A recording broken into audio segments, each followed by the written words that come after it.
സഹോദരങ്ങളെ, സ്നേഹിതരെ, 2016 ക്രിസ്മസ് ആഘോഷം ഇതാ സമാഗതമായിരിക്കുന്നു. ക്രിസ്മസ് എപ്പോഴും സന്തോഷത്തിൻ്റെയും ആനന്ദത്തിൻ്റെയും പ്രതീകമാണ്.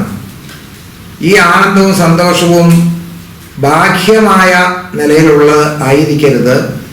ആന്തരികമായ സന്തോഷം അനുഭവിക്കുവാൻ നമുക്ക് കഴിയണം. ആന്തരികമായ സന്തോഷം ലഭിക്കണമെങ്കിൽ നമ്മുടെ ജീവിതം മറ്റുള്ളവർക്ക് പ്രയോജനപ്പെടത്തക്കവണ്ണം പാവപ്പെട്ടവരെയും ക്രിസ്മസ് ആഘോഷിക്കാൻ കഴിവില്ലാത്തവരെയും കരുതുവാൻ തക്കവണ്ണം എന്ത് ചെയ്യുവാൻ നമുക്ക് കഴിയുന്നു എന്നുള്ളതിൻ്റെ അടിസ്ഥാനത്തിലാണ്. ഒരു വർഷത്തിൻ്റെ അവസാന മാസമാണ് ഡിസംബർ. ഡിസംബർ മാസം നമ്മുടെ ജീവിതത്തെ വിലയിരുത്തുവാനുള്ളതാണ്. കഴിഞ്ഞുപോയ ആണ്ടിൽ ജീവിതത്തിൻ്റെ നേട്ടങ്ങളും കോട്ടങ്ങളും കണ്ടെത്തണം. പുതിയ വർഷത്തിലേക്കുള്ളൊരു പ്രവേശനം നാം വളരെ ആലോചനയോടെ അതിനെ ആസൂത്രണം ചെയ്യണം. ഇതെല്ലാം ഒരു ക്രിസ്തുമസിനോടും കൂടെ അനുബന്ധിച്ച് ആകുമ്പോൾ ദൈവത്തോടൊപ്പം നമ്മുടെ വർഷം അവസാനിക്കുകയും ദൈവത്തോടൊപ്പം നമ്മുടെ വർഷം ആരംഭിക്കുകയും ചെയ്യുന്ന ഒരു പ്രധാന സന്ദർഭമായിട്ട് ക്രിസ്മസ് മാറേണ്ടതുണ്ട്. മൂല്യങ്ങൾ നഷ്ടപ്പെട്ടുകൊണ്ടിരിക്കുന്ന ഒരു കാലയളവിലാണ് നാം ജീവിക്കുന്നത്. മൂല്യങ്ങൾക്ക് വിലയില്ലാത്ത മനുഷ്യജീവിതം നൈമിഷിക സന്തോഷങ്ങൾക്ക് വേണ്ടി നെട്ടോട്ടമോടുകയാണ്.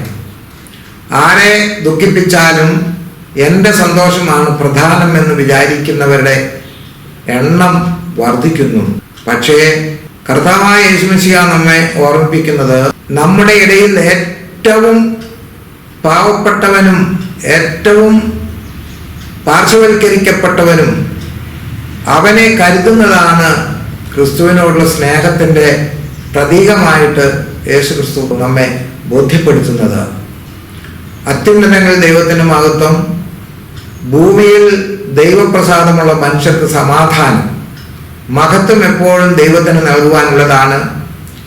ദൈവപ്രസാദകരമായ ജീവിതം നയിക്കുന്നത് മനുഷ്യ ജീവിതത്തിൽ സമാധാനത്തിന് ഹേതുവാകുന്നു എന്ന് മാലാഖന്മാരുടെ ഗാന ആലാപനത്തോടനുബന്ധിച്ച് നമുക്കും പറയുവാനും പാടുവാനും കഴിയണമെന്നാണ് ഓർമ്മിപ്പിക്കുന്നത്. ഭാഗ്യമായ സന്തോഷങ്ങളിൽ ആശ്രയിക്കാതെ ആന്തരികമായ സന്തോഷം നമുക്കുണ്ടാകട്ടെ. ക്രിസ്തുമസ് ആഘോഷം നമ്മുടെ ജീവിതത്തിൽ ഒരു പുതിയ വ്യക്തിത്വം, പുതിയ ജീവിതം നമുക്ക് ലഭിക്കാൻ തക്കവണ്ണം ഇടയാകണം. എല്ലാവർക്കും ക്രിസ്തുമസ് മംഗളങ്ങളും നവവത്സര ആശംസകളും നേർന്നുകൊണ്ട് വാക്കുകൾ അവസാനിപ്പിക്കും.